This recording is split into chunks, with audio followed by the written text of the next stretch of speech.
Apocalipsis capítulo 4, versículo 1. Después de estas cosas miré, y he aquí una puerta abierta en el cielo, y la primera voz que había escuchado que hablaba conmigo, como con un sonido de trompeta, decía: Sube acá y te mostraré las cosas que deben de acontecer después de estas. Inmediatamente estuve en espíritu, y he aquí un trono colocado en el cielo, y en el trono uno sentado. Y el que estaba sentado tenía aspecto semejante al de una piedra de jaspe de sardio, y de un arco iris que estaba alrededor del trono, con aspecto como de esmeralda. Había también alrededor del trono 24 tronos, y en los tronos estaban sentados 24 ancianos, vestidos con vestiduras blancas, y tenían sobre sus cabezas coronas de oro. Y del trono surgían relámpagos y estruendos de truenos, y delante de su trono había 7 lámparas de fuego ardiendo, las cuales son los 7 espíritus de Dios.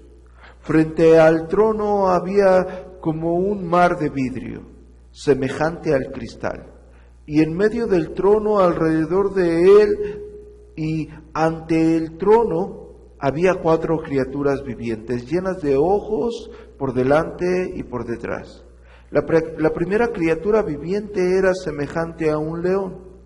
La segunda criatura viviente era semejante a un becerro. La tercera criatura viviente tenía aspecto semejante al de un hombre. Y la cuarta criatura viviente era semejante a un águila en vuelo. Y las 4 criaturas vivientes tenían cada una de ellas 6 alas alrededor, y en su interior estaban llenas de ojos, y ni de día ni de noche cesaban de decir: Santo, Santo, Santo, el Señor Dios, el Todopoderoso, el que era, el que es y el que ha de venir.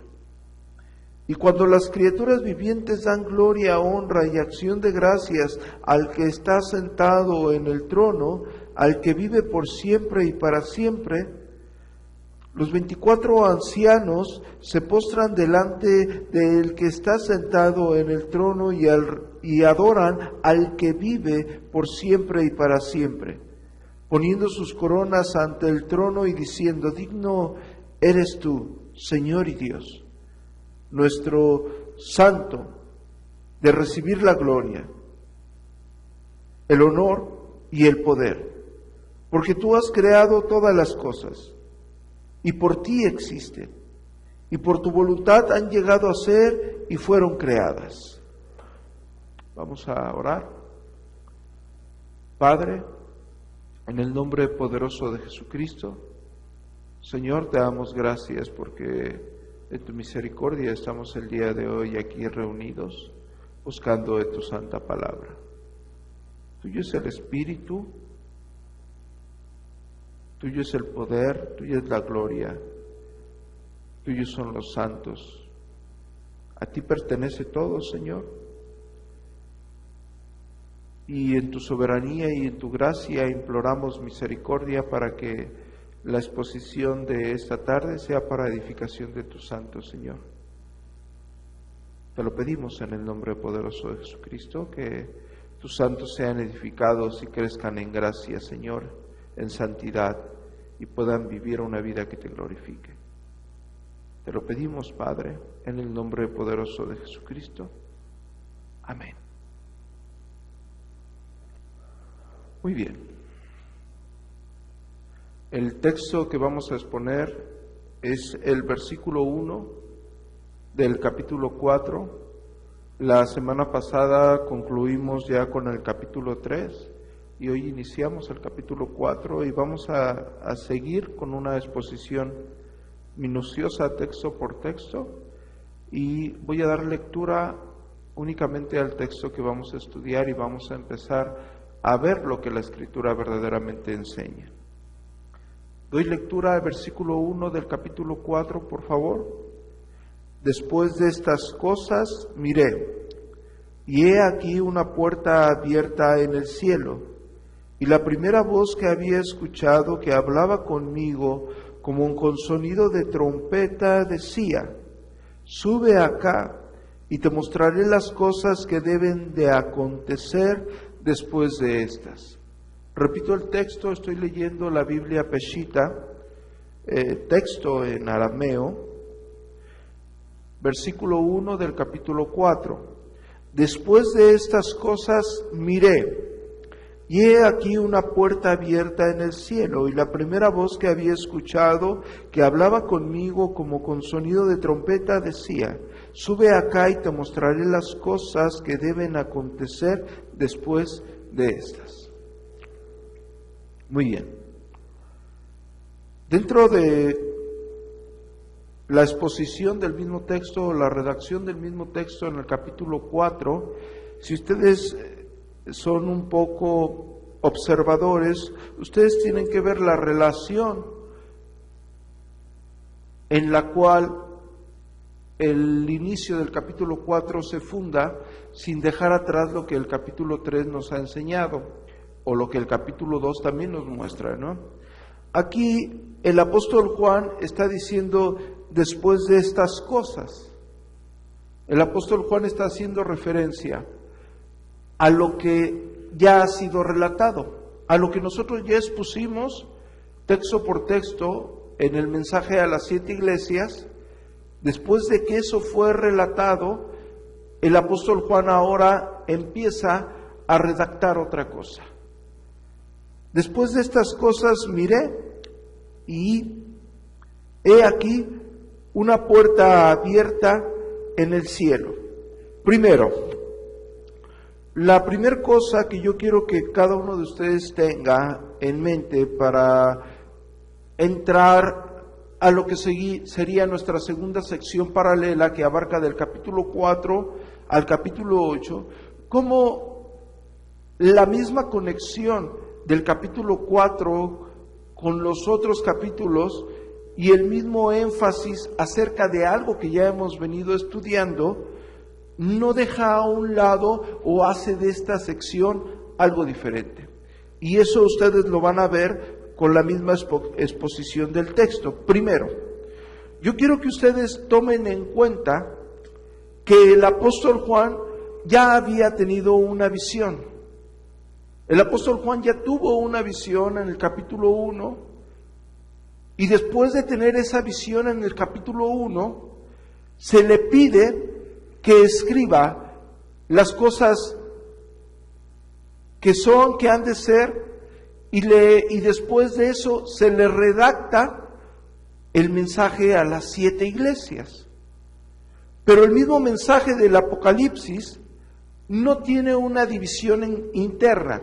De hecho, dentro de los escritos en griego o las reediciones de los textos griegos, hacen énfasis en que los manuscritos con los cuales cuenta el cristiano acerca del libro de Apocalipsis, no hay ninguna énfasis de división textual, a pesar de las diferencias de fechas en que fueron encontrados esos manuscritos griegos.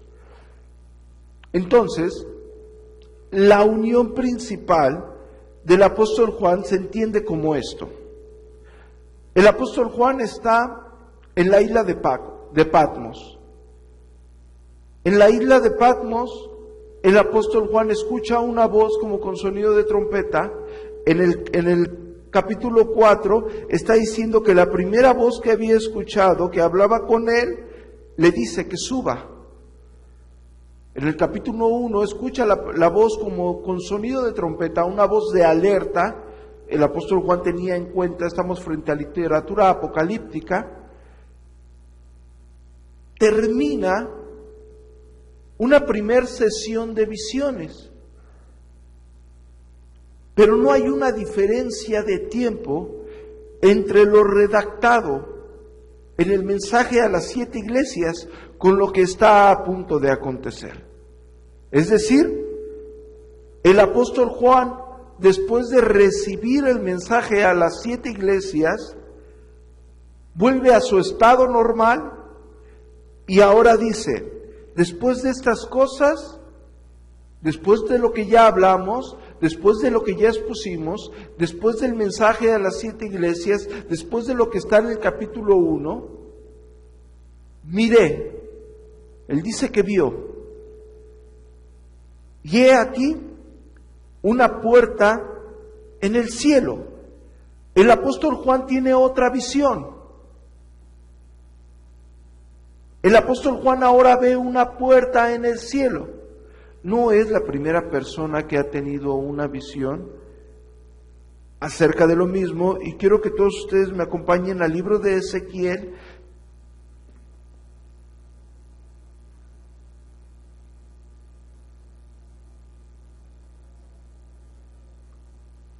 En el capítulo 1, por favor. Sucedió en el año 30, al 5º día del 4º mes, mientras yo estaba entre los cautivos junto al río Quebar, que fueron abiertos los cielos y tuve una visión de Dios. ¿Qué tuvo el profeta Ezequiel? Una visión de Dios. Y en esa visión de Dios fueron abiertos los cielos. Nosotros, en nuestra lectura inicial el día de hoy, hicimos un paréntesis dejando atrás el Evangelio según San Juan, que es el que estamos emprendiendo en la lectura semanal, y leímos todo el capítulo 1 del libro de Ezequiel. Y en el libro de Ezequiel, Ezequiel dice al principio que tiene una visión de Dios. Y en esa visión de Dios le es abierto los cielos. Y después el profeta Ezequiel empieza a redactar lo que vio en esa visión. Después, antes de finalizar el capítulo 1, si ustedes van a Ezequiel, quiero que me acompañen, por favor.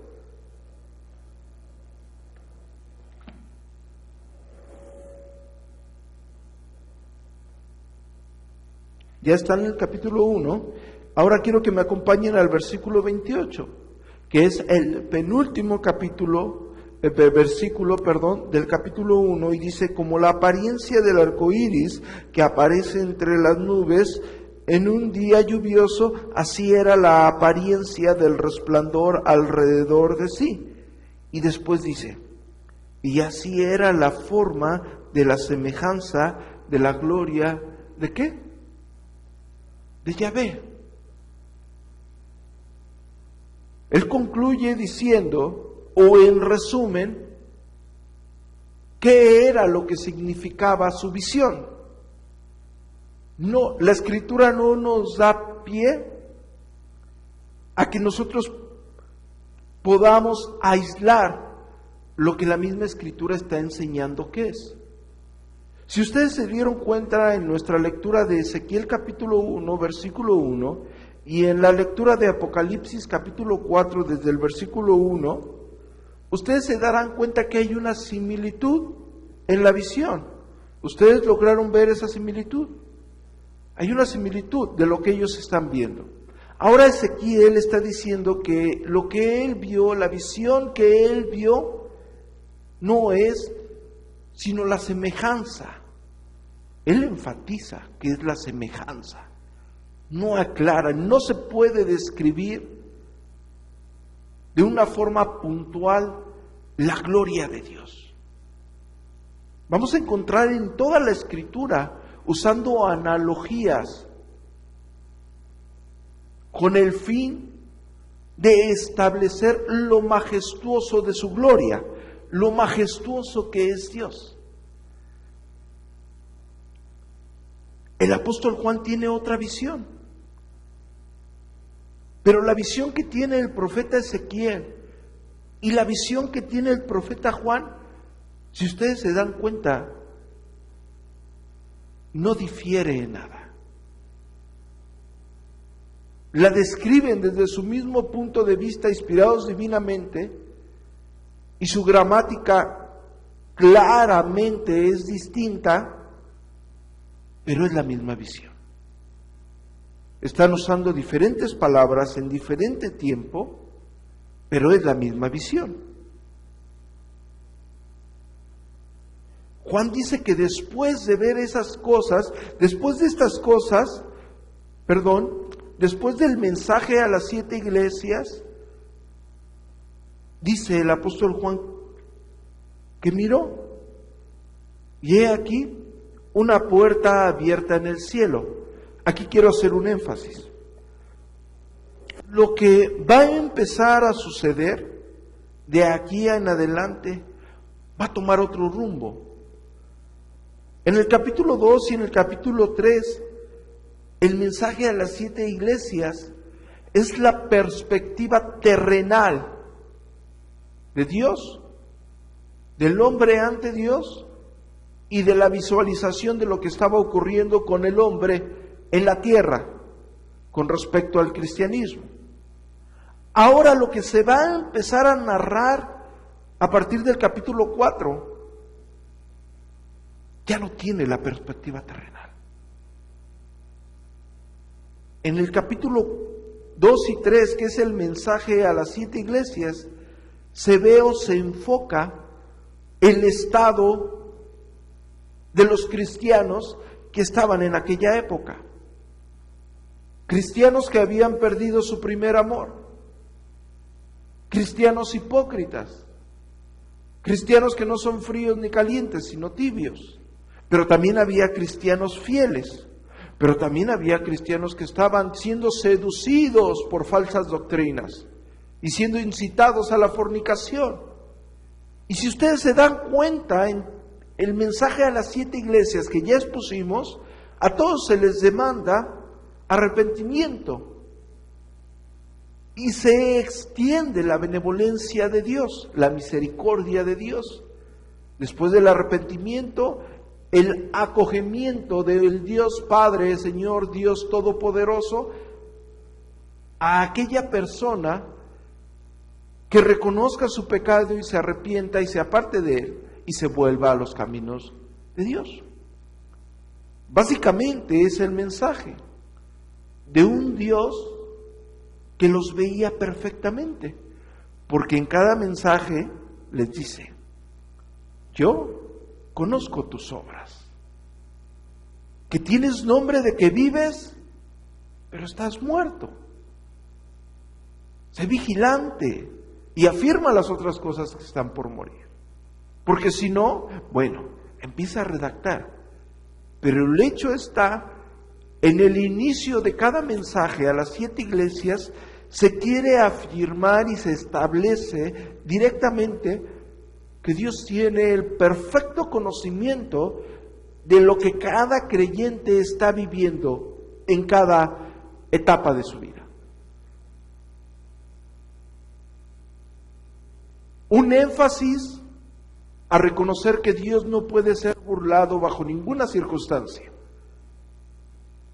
Y eso lo venimos hablando en nuestras sesiones pasadas, desde que empezamos el capítulo 2 y 3, porque es en lo que se enfocan los mensajes.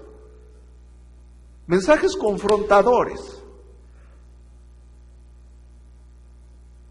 que tienen la característica de que el creyente tiene que caer en cuenta que al Dios que servimos, al Dios por el cual vivimos y el Dios por el cual nos ha llamado para alabanza de la gloria de su gracia, tiene el perfecto conocimiento de nuestras acciones, de nuestras palabras, de nuestra conducta, de nuestra intimidad, de todo.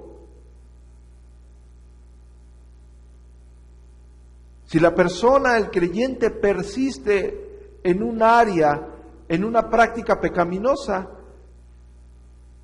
al creyente se le demanda, se le confronta con su pecado, se le dice que se arrepienta, y Dios extiende su benevolencia a esa persona.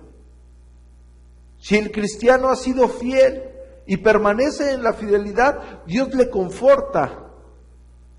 Ahora bien, ese fue el mensaje, pero está en un plano terrenal. La cámara, si ustedes quieren verlo de esta forma, está enfocada o está siguiendo la vida del creyente. Lo que está ocurriendo con la iglesia. Si bien ya lo hemos estudiado perfectamente, cada iglesia tenía un contexto histórico. Y sobre ese contexto histórico estaba basada la confrontación del mismo mensaje. Ninguna de estas iglesias está aislada de esto. Cuando entramos en el capítulo 4 y el apóstol Juan vuelve a su estado normal, a su estado de conciencia, ahora él tiene otra visión. Y en su visión ve una puerta abierta en el cielo. Después habla de la primera voz que había escuchado, que hablaba con él, y que esa voz que hablaba con él, él la define. Empiezan esas figuras, empiezan a ser calificadas, empiezan a ser adornadas. La literatura apocalíptica empieza a brillar con el fin de resaltar algo que quiere dejar plasmado.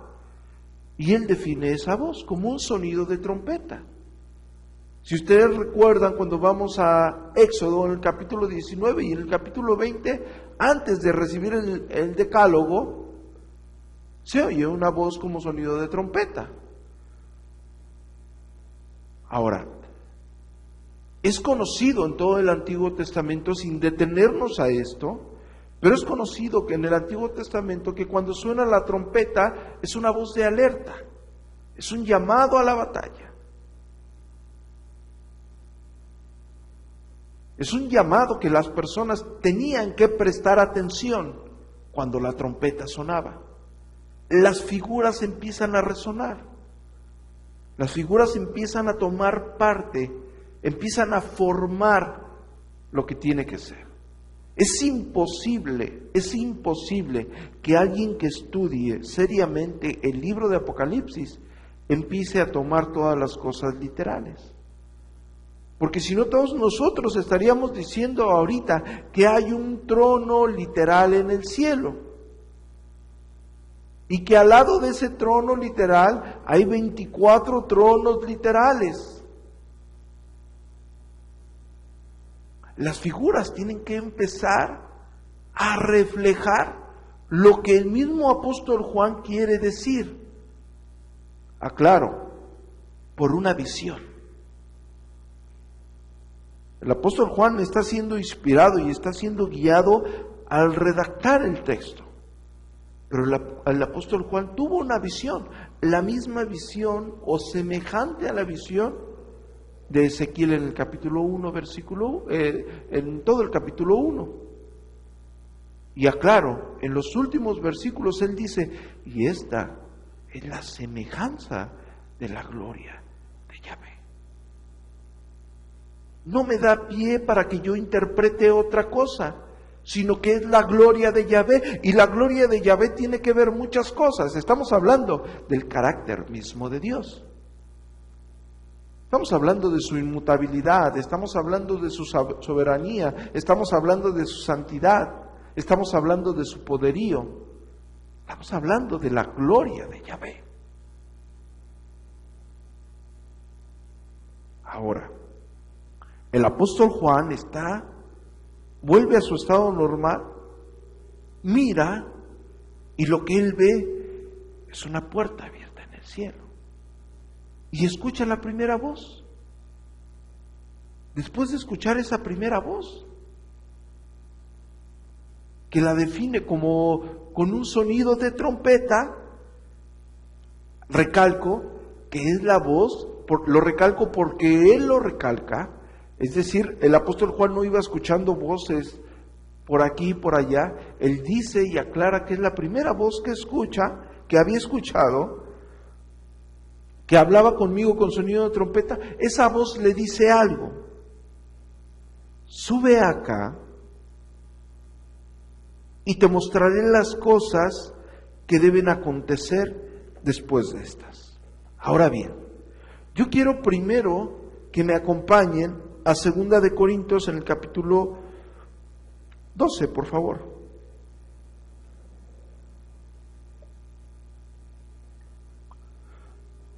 Si ustedes, sin ningún problema, logran entender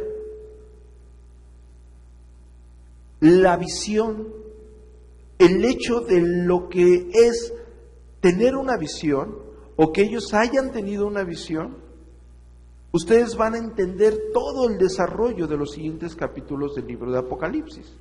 Ahora bien, nosotros somos una iglesia bautista reformada que estamos bajo una confesión, una iglesia confesional, una iglesia seria, y estamos bajo la Confesión de Londres de 1689.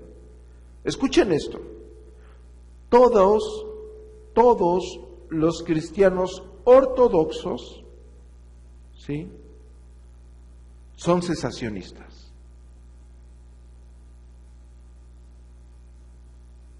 Para los que no saben qué es ser cesacionista, los cesacionistas afirmamos que según lo que enseña el Nuevo Testamento, todos los dones extraordinarios cesaron. Es decir, hoy en día no hay una persona que tenga el mismo poder que tuvieron los apóstoles. No lo hay. Una iglesia cesacionista, los dones extraordinarios cesaron. Una iglesia continuista, ellos dicen que cualquiera de ustedes, ahorita en estos momentos, se puede parar y tocar a alguien y sanar a alguien. Eso va a decir una persona que es continuista. Diferencia entre cesacionismo y continuismo queda en la exégesis del Nuevo Testamento. ¿Sí me explico? Cómo tú leas el Nuevo Testamento, cómo hayas hecho tu exégesis del Nuevo Testamento. Ahora, históricamente, si vamos a la historia, porque tenemos 2000 años de historia, históricamente, en estos 20 siglos que se han desarrollado de la historia del cristianismo, las iglesias o los grupos radicales que eran continuistas eran considerados como herejes, como lo fueron los anabatistas extremistas y como lo fue en un tiempo los montanistas. Eran considerados como herejes.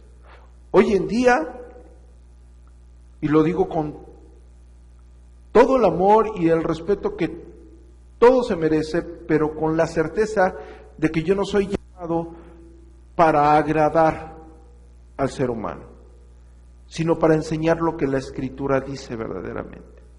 Y hoy en día contamos con el 99.9% de las iglesias que dicen y afirman tener los mismos poderes que tenía la iglesia primitiva. Lo que conocemos hoy como la iglesia carismática, incluso hay algunas personas que dicen ser reformados y son continuistas. Y bueno, la iglesia reformada no tiene nada que ver con el continuismo, nada. Ellos dicen, nosotros simpatizamos con la iglesia reformada. Bueno, la iglesia reformada no simpatiza con ellos. Nosotros queremos y creemos en la sola Escritura. Solamente la Escritura determina lo que el creyente debe de creer. Nosotros creemos en la suficiencia de las Escrituras. La Escritura es suficiente. Nosotros ya no necesitamos de nuevas revelaciones porque las revelaciones ya están aquí plasmadas. Ahora, Juan tuvo una visión.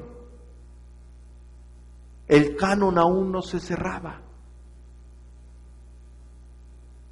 Si alguien viene, hice esta explicación porque hoy en día, en pleno siglo XXI, con todos los documentos que hay, con todo el ámbito bibliotecario que nosotros podemos adquirir por medio de Internet para estudiar estos aspectos, con todo eso, hoy en día hay personas que son engañadas por charlatanes que afirman tener visión, que afirman tener estos poderes.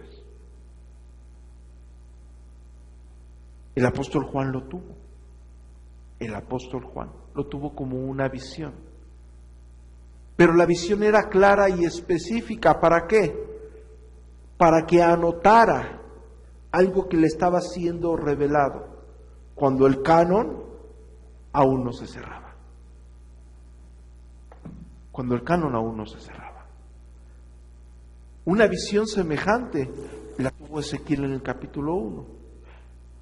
Isaías en el capítulo 6, versículo 1, tuvo una visión.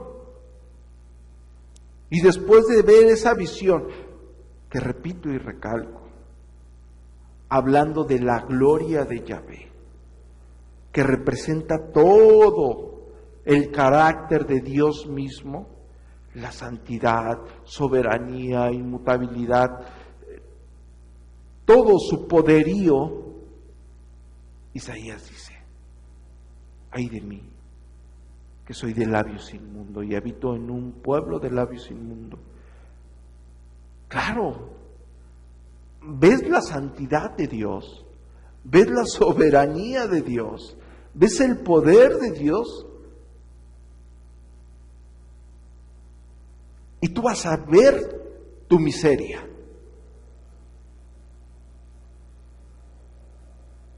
¿Por qué ahora está a punto el apóstol Juan de tener una visión de la gloria, de la soberanía de Yahvé? Después de haber confrontado con 7 mensajes a una iglesia pecadora. Que la iglesia recibía ese mensaje como fuente primaria, esos destinatarios primarios tenían que ser confrontados con su pecado, pero tenían que ser reflejados con la santidad de Dios.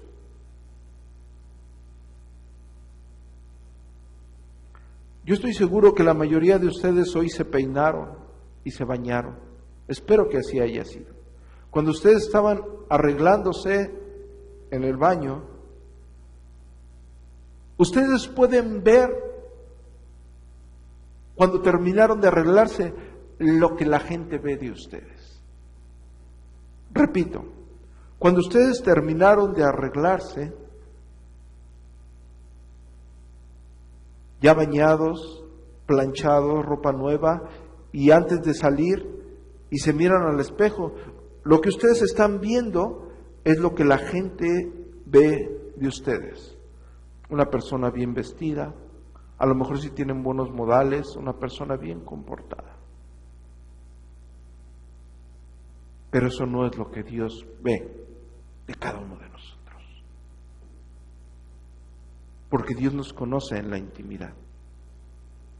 Un Dios que está airado con el impío todos los días. Un Dios que nos llama a santidad. Un Dios que nos confronta con el pecado. Cuando nosotros hablamos de que el mensaje a las 7 iglesias es Cristo purificando a su iglesia, confrontando a su iglesia, enseñándole a su iglesia.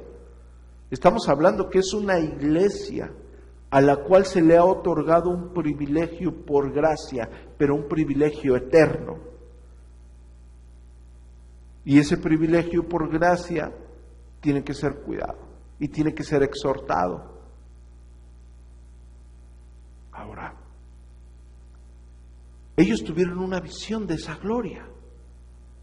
Cuando la tiene Ezequiel, terminando el capítulo, al siguiente capítulo, se le dice que vaya y que predique. Primero ve la gloria de la santidad, de la soberanía, del poderío de Dios. Que entiendas la magnitud de lo que eso significa, pero en visión. Porque tu mente finita no es capaz de comprender tan majestuosa descripción. Lo mismo le pasa a Isaías, lo mismo le pasa al profeta Daniel.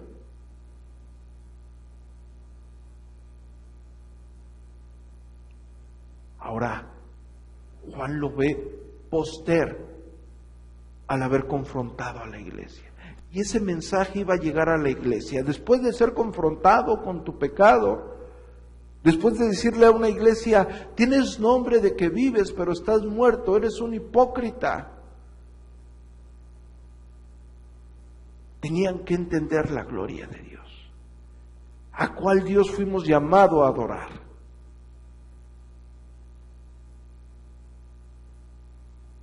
No eres ni frío ni caliente, sino tibio. Eres como el agua inservible de la Odisea.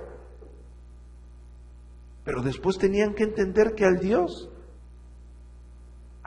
que adoramos, el cual nos llamó, es un Dios santo, majestuoso. Tenían que ver esa gloria, tenían que entender esa gloria, pero también tenían que entender la soberanía de ese Dios, porque también era una iglesia que estaba pasando persecuciones. Nosotros en todo el desarrollo del mensaje a las 7 iglesias vimos la opresión por parte del Imperio Romano al cristiano fiel. Vimos la opresión de los judaizantes al cristiano fiel. Vimos la opresión del paganismo al cristiano fiel y vimos que el cristiano verdaderamente fiel lucha con todas las cosas que están en este mundo. No es parte, lucha. Porque, regreso, porque hay un Dios santo, glorioso, majestuoso, soberano, que tiene el control absoluto de todo, en el cual yo debo de confiar y el cual me llamó para estar con Él eternamente. Ahora, dentro del contexto de esta visión, y yo les pedí que ustedes me hiciesen favor de ir a 2 de Corintios en el capítulo 12, en el versículo 4, por favor. Voy a leer desde el versículo 1 del capítulo 12, la experiencia que tuvo el apóstol Pablo, cuando fue arrebatado al cielo. Para los que no sabían, el apóstol Pablo tuvo una experiencia similar. Y vean lo que él dice. En el versículo 1 del capítulo 12 dice: el exaltarse es apropiado, pero no es conveniente. No obstante, me remitiré a las visiones y revelaciones de nuestro Señor. Conozco a un hombre en Cristo hace 14 años, pero no sé si en el cuerpo o si fuera del cuerpo, Dios lo sabe, que fue arrebatado hasta el tercer cielo. Y después dice en el versículo 3, y conozco a tal hombre, pero no sé si en el cuerpo o si fuera del cuerpo, y vuelvo a decir, Dios lo sabe, que fue arrebatado hasta el paraíso y escuchó cosas inefables que al hombre no le es posible expresar. 3 cosas quiero aclarar aquí. 1, el apóstol Pablo no sabe si en el cuerpo o fuera del cuerpo. El apóstol Juan está diciendo que fue en el espíritu. Pero el apóstol Pablo dice, no sé si en el cuerpo o en el cuerpo. Lo que él trata de decir es que fue tan real y él no puede expresar cómo verdaderamente sucedió. Él solamente se va a limitar a lo que le fue revelado, pero no sabe decir cómo verdaderamente Dios obró, si en el cuerpo o fuera del cuerpo. El apóstol Juan está diciendo que fue en el espíritu.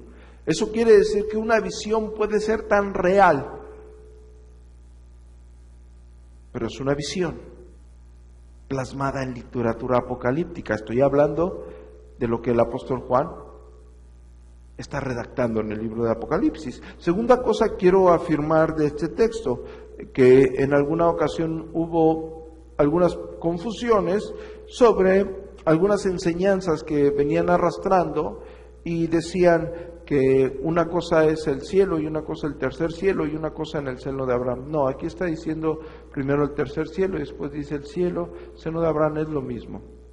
Y nuestra tercer cosa, que es la más importante, en la cual quise que fuéramos a este texto, en el versículo 4 él dice que fue arrebatado hasta el paraíso y escuchó cosas inefables que al hombre no le es ¿qué?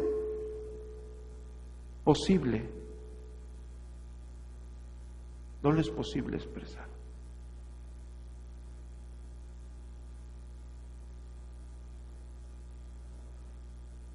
El apóstol Pablo estuvo sometido a una revelación. Pero lo majestuoso de esa revelación no le es posible expresarlo. Una revelación directa de Dios. Si nosotros recordamos Hechos capítulo 7, cuando Esteban fue llevado ante el concilio y Esteban da uno de lo que conocemos como uno de los mejores sermones, Esteban también tiene una visión, pero en la visión él incluso le habla a las personas que estaban ahí, pero él está teniendo una visión. Su cuerpo estaba ahí presente, él veía la visión, las personas de alrededor no podrían ver la visión, de hecho enfurecen cuando él habla de la visión que él está teniendo, pero él estaba en cuerpo, teniendo una visión, pero teniendo contacto con lo que estaba en su entorno. Esto es para aclarar con respecto a la visión. Entendiendo lo que el apóstol Juan nos quiere dejar plasmado, lo podemos comparar con lo que ya hablamos en el libro de Ezequiel en el capítulo 1, versículo 1. Ahora, quiero que me acompañen al libro de Apocalipsis para que nosotros concluyamos con nuestra exposición del versículo 1, donde, repito, toda especulación meramente futurista y literal del libro de Apocalipsis a partir del capítulo 4, con lo que yo voy a decir a continuación, sin más preámbulo, quedará destruida. Porque nosotros nos aferramos a lo que el mismo texto en su contexto dice. Y nos aferramos hermenéuticamente a entender la gramática de la literatura apocalíptica. Y si ustedes se dieron cuenta, de una forma muy sencilla, vimos exegéticamente, con las aportaciones que a Dios le plació dejar plasmada en las Escrituras, vimos las semejanzas de aquellas visiones, como fue la de Ezequiel, como lo es la de Isaías, como lo es la de Daniel, quizás como lo es la de Pablo, que tuvo una visión, quizás como lo fue Esteban. Es decir, Ezequiel tiene una visión semejante a la de Juan. Isaías tiene una visión también de Dios, de la gloria de Dios, de la majestad de Dios, de la soberanía de Dios, y él dice: ay de mí, que soy de labios inmundos y habito en un pueblo de labios inmundos. Ay de mí, que soy pecador y habito con los pecadores. Y estoy viendo la santidad de Dios, y estoy viendo pero no solo la santidad, sino es un santo, pero es un santo soberano. Pero no solamente te quedas en la santidad de Dios y en la soberanía de Dios, sino también tienes un Dios soberano que está airado con los impíos todos los días. Isaías entonces dice: ay de mí, que soy pecador, y un hombre de labios inmundos y habito en un pueblo de labios inmundos. Lo mismo le sucede a Daniel, tiene una revelación. Ahora, el apóstol Pablo, él dice: yo no sé si fue en mi cuerpo o fue de él, no lo sé, yo me voy a limitar a hablar lo que me fue revelado, porque hay cosas que no puedo ni siquiera expresar.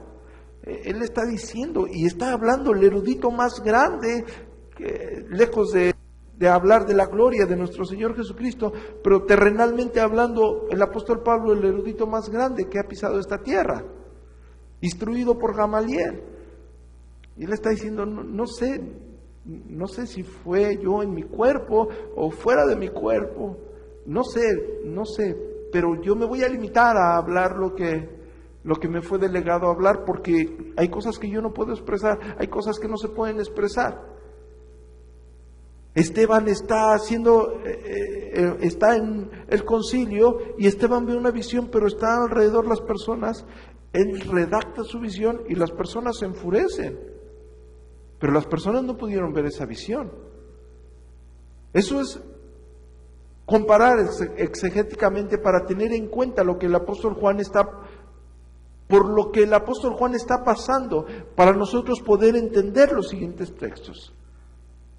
¿Por qué? Porque el apóstol Juan, en el capítulo 1, que ahorita vamos a leer, el apóstol Juan empieza a redactar, después tiene una visión, después de esta visión se le manda que anote algunas cosas, y después empieza el mensaje, lo que conocemos como el mensaje a las 7 iglesias.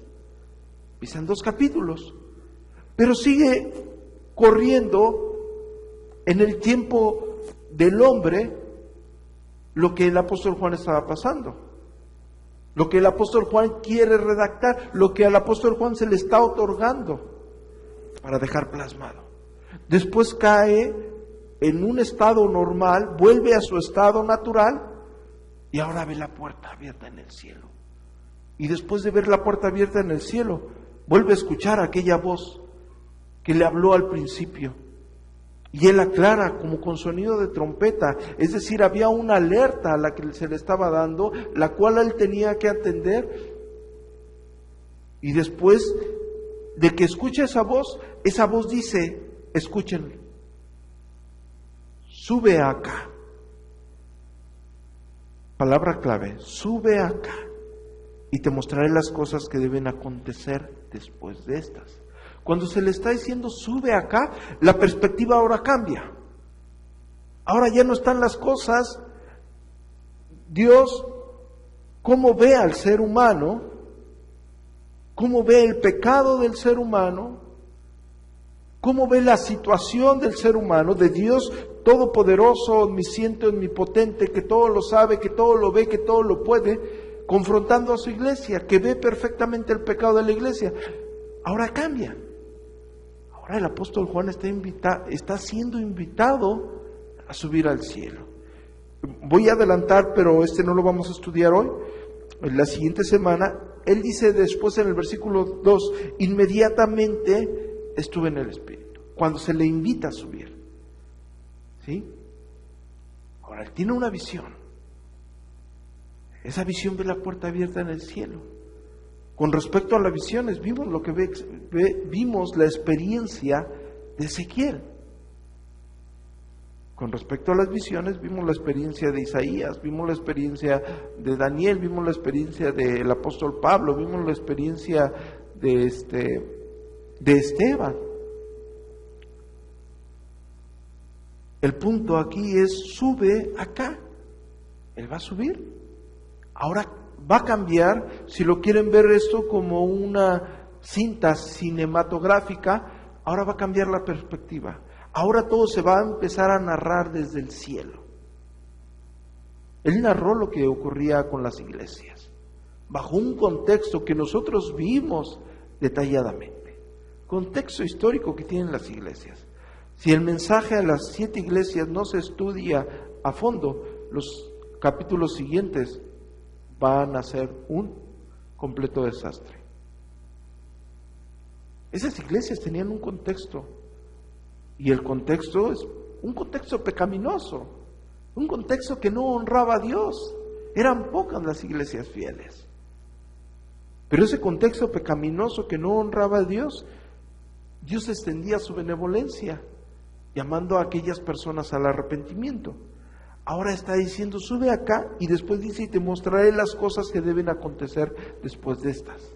El problema está en, te mostraré las cosas que deben acontecer después de estas. ¿Por qué?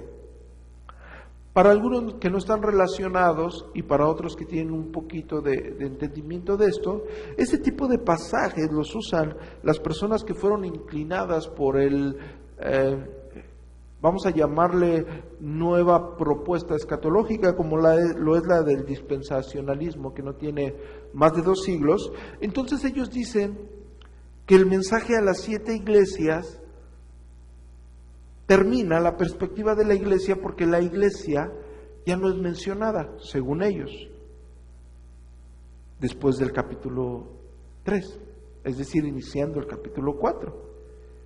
Y ahora ellos sitúan esto con lo que ellos le llaman la gran tribulación, que hay unas modificaciones a las 70 semanas de Daniel, y ellos arrojan 7 años antes de que nuestro Señor Jesucristo venga. Pero aquí no se ve esto por ninguna parte. Aquí no está diciendo nada de eso. Aquí lo que me está diciendo el texto, y repito, y me aferro al texto, me está diciendo que Juan tiene una primera visión en el capítulo 1, y después de tener esa visión, si ustedes me acompañan en el capítulo 1, en el verso 11, 10 dice: yo estaba en el Espíritu en el día del Señor y escuché detrás de mí una potente voz como de trompeta que decía, es la primera voz que él escucha, ¿sí? La cual le habla en el capítulo 4, versículo 1. Y él le dice: escribe en un libro. ¿Qué tiene que escribir? Lo que ves. Y envíalo a las 7 iglesias, a Éfeso, a Esmirna, a Pérgamo, a Tiatira, a Sardis, a Filadelfia y a la Odisea. Ahora empieza a tener una visión. Enseguida me di vuelta a fin de considerar la voz que me estaba hablando, y cuando me di vuelta miré 7 candeleros de oro. Él empieza a tener una visión, y en medio de los candeleros se encontró uno semejante al Hijo del Hombre, vestido como una vestidura sacerdotal que le llegaba hasta los pies, y con un cinto de oro ceñido por el pecho. Su cabeza y su cabello eran blancos como lana blanca, como nieve, y sus ojos eran como llama de fuego. Sus pies eran semejantes al bronce fino que se le ha hecho refulgir como en un horno. Su voz era como el estruendo de muchas aguas. Y tenía a su diestra 7 estrellas, y de su boca salía una aguda espada de 2 filos. Su rostro era como el sol resplandeciente en su fuerza. Al verlo caí a sus pies, muerto. Entonces él puso su diestra sobre mí y dijo: no temas, soy yo el primero y el último. Aquí le pasa lo mismo a Juan, le pasa lo mismo que le pasó a Ezequiel, que ya hemos venido hablando. Versículo 18: el que vive y estuvo muerto, pero he aquí que estoy vivo por siempre y para siempre. Amén. Yo tengo las llaves de la muerte y del Seol. Por tanto, escribe las cosas que has visto, y las que son, y las que han de acontecer después de estas. Aquí me quiero detener. Aquí está la clave para entender la parte C del versículo 1 del capítulo 4. Repito, en el versículo 19 del capítulo 1, si ustedes están anotando, los que están anotando, apunten versículo 1, versículo 19, capítulo 1, y pónganle un signo de igual, y ustedes pueden ver parte C del capítulo 4, versículo 1. ¿Por qué? Porque después de tener esta visión, al apóstol Juan se le dice: por tanto, escribe las cosas que has visto. ¿Qué ha visto el apóstol Juan? Bueno, volvemos a lo que estamos relatando, el hecho de la gloria de Dios redactada desde el versículo 12 al versículo 17. Escribe las cosas que has visto y las que son. ¿Cuáles son las cosas que son? El mensaje a las 7 iglesias. Escribe las cosas que has visto del versículo 12 al 17. Escribe las cosas que son, capítulo 2 y 3, y las que habrán de acontecer después de estas. Y después él da, en el versículo siguiente, que es el 20, él afirma qué significan las 7 estrellas y qué significan los candeleros. Y después empieza a redactar en el capítulo 2 y en el capítulo 3 el mensaje a las 7 iglesias, ¿cierto o falso? Pero estamos en una conexión directa. No se ha salido en ningún momento. Vuelve en el capítulo 4, vuelve a su estado normal, pero no se sale del contexto. Ustedes vean el capítulo 2 y el capítulo 3 ligado a las cosas que son. Ahora en el capítulo 4 dice: sube acá y te mostraré las cosas que deben acontecer después de estas. Es decir, en el capítulo, escuchen esto, pónganme atención. Ahorita vuelven a escribir, pónganme atención. En el capítulo 4, en el capítulo 1, está diciendo: escribe las cosas que has visto. Pregunta: ¿él ya puede escribir las cosas que había visto? Ya, porque ya las vio. 2, escribe las cosas que son. ¿En ese momento él puede escribir las cosas que son? No, porque se le van a redactar en el capítulo 2 y 3. Y después dice: y las que habrán de acontecer después de estas. ¿Él las puede redactar? No, porque aún no se le han dado. Pero se le está dando el mandato: escribe las cosas que has visto, las que son y las que han de acontecer después de estas. En el capítulo 4, cuando se le está diciendo: sube acá, después de ver esa visión, ve la visión, ve la puerta abierta en el cielo, escucha la misma voz, deja de tener el mensaje a las 7 iglesias, ya lo recibió, ahora escucha, ahora ve la visión, ve la puerta abierta en el cielo, escucha la voz y esa voz le dice: sube acá y te mostraré las cosas que deben acontecer después de esa. En el capítulo 1, versículo 19, se le dio la orden de que escribiera las cosas que debían de acontecer después de estas. En el versículo 1 del capítulo 4 se le van a mostrar ya esas cosas. ¿Sí me explico? Es decir, en el versículo 19 se le está dando la orden. Tú vas a escribir lo que ves, lo que es y las cosas que van a hacer después de estas. Muy bien, muy bien. Después de escribir las cosas que son, lo que es el mensaje a las 7 iglesias, él en el capítulo 4, al tener la visión del cielo, de la puerta abierta en el cielo y escuchar la voz que le dice: sube acá, ahora él va a subir. ¿Para qué? Para que se le muestre lo que ya se le había dicho que tenía que escribir. Ahora el problema está aparentemente en las cosas que deben acontecer después de estas. ¿Por qué? Porque si nosotros pensamos en alguna división del texto, estaríamos pensando en aislar aquella visión de la soberanía de Dios, de la gloria de Dios, de la santidad de Dios,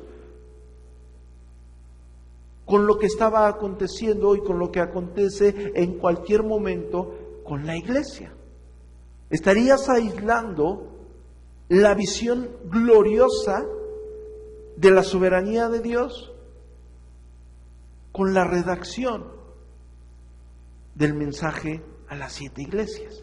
Y no es así.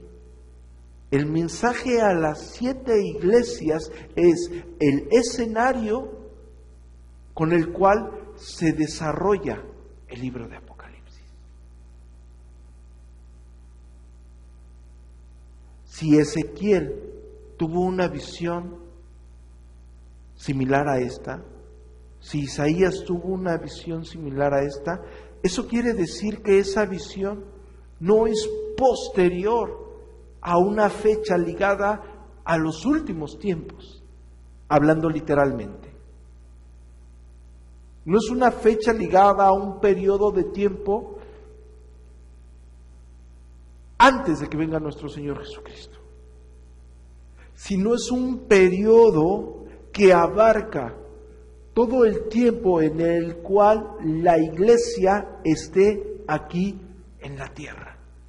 Y eso queda claro cuando vamos al original griego koiné. Yo quiero hablar de las últimas dos palabras que dice: sube acá y te mostraré las cosas que deben acontecer.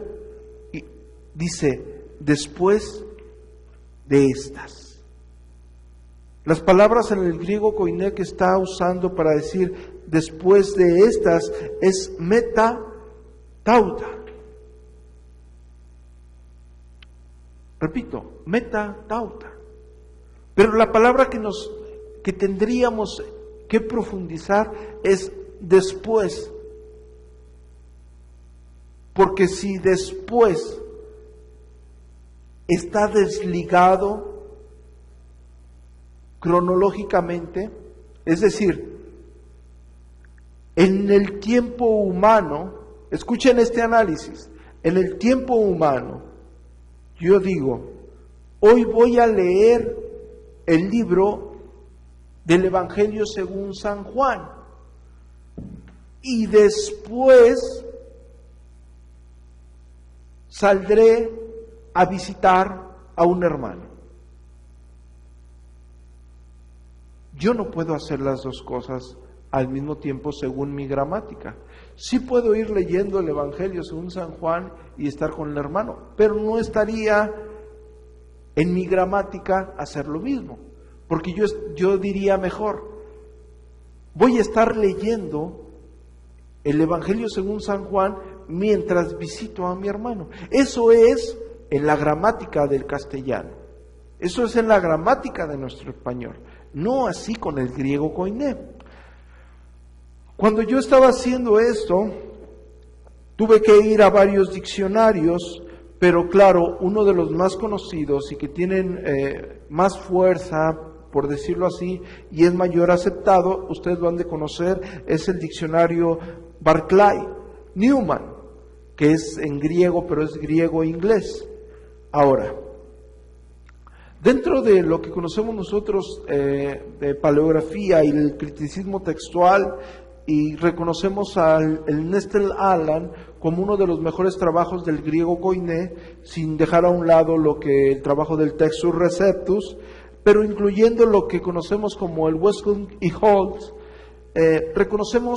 los eruditos reconocen que no hay una variación en el texto de la palabra metatauta, ¿no? Ahora, lo que nos debe de llamar la atención es la verdadera definición en el griego koiné de esta palabra. La palabra meta, que está aquí en el capítulo 4, en el versículo 1, en la parte C del texto, como después de esto, también significa en compañía de. Si nosotros leemos, escribe las cosas que deben de acontecer después de estos. Es lógico en una gramática contextual. Si nosotros leemos, escribe las cosas, sube acá y te mostraré las cosas que deben acontecer acompañada de esto. Pregunta: cuando la iglesia estaba siendo perseguida por el Imperio Romano, siendo acusada por los judaizantes, cuando la iglesia se había desviado doctrinalmente, cuando la iglesia estaba viviendo una vida pecaminosa, Dios todopoderoso, soberano, omnipotente, santo, santo, santo, ¿estaba en su trono de gloria o no estaba? Claro que estaba. Él siempre estará. Él no dejará de ser. La visión que se va a mostrar en el capítulo 4, en el desarrollo del capítulo 4, es la misma visión de la gloria de Dios, de la soberanía de Dios. de la santidad, de la grandeza de Dios. Se va a empezar a desarrollar el mensaje de esperanza hacia aquella iglesia perseguida. Se va a empezar a desarrollar el mensaje de esperanza a aquella iglesia que se había desviado doctrinalmente, que había perdido su primera voz, que no era ni frío ni caliente, sino tibio. Se va a empezar a desarrollar el verdadero mensaje de esperanza que debe de tener el creyente.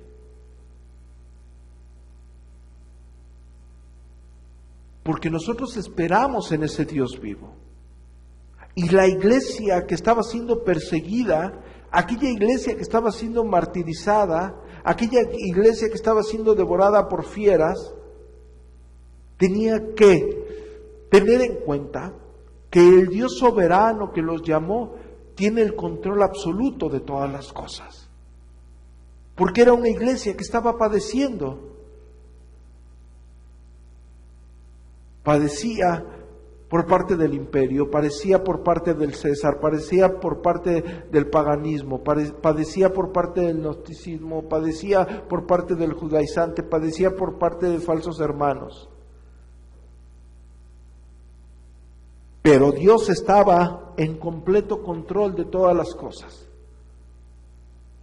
La soberanía de Dios sobresale. La soberanía de Dios resalta. Empezaremos a redactar el mensaje de confort de una forma más gloriosa a la iglesia de Cristo. Porque era el mensaje que necesitaba el creyente atribulado. Ya se le dio el mensaje, ya se le brindó el mensaje del arrepentimiento, ya se le predicaba el evangelio, se le invitaba a volver a las sendas del Señor. Ahora tienen que poner su mirada en la gloria de Yahvé. Ahora tienen que poner su mirada y confianza en la perfecta soberanía de Dios. Cuando está diciendo, después de estas cosas, acaba de decir que redacta, vuelve a su estado normal, él mira, y lo que mira es una puerta abierta en el cielo. Y vuelve a escuchar la primera voz que escuchó como con sonido de trompeta. Él tenía en cuenta que se le iba a dar una orden, que tenía que estar alerta. Y después dice que la voz que hablaba con él como con sonido de trompeta le decía, sube acá. Porque ahora se le iba a mostrar aquello que en el capítulo 1, versículo 19, ya se le había dicho que tenía que escribir. Y empezará a redactar la perspectiva del periodo que abarca de la primera venida de nuestro Señor Jesucristo hasta la segunda venida de nuestro Señor Jesucristo. Pero ahorita los siguientes capítulos empezará a desarrollarlos desde el cielo. Él empezará a escribir aquellas cosas que el apóstol Pablo decía que eran ¿qué? Imposibles de expresar. Él empezará a redactar aquellas cosas que que el profeta Ezequiel dijo que era la semejanza de la gloria de Yahvé. Él empezará a redactar aquellas cosas en las cuales el profeta Isaías en el capítulo 6 tiembla y dice, ay de mí, que soy de labios inmundos y habito con un pueblo de labios inmundos. Él empezará a redactar aquella visión gloriosa de la soberanía, santidad, poder del Dios al que servimos. Amén.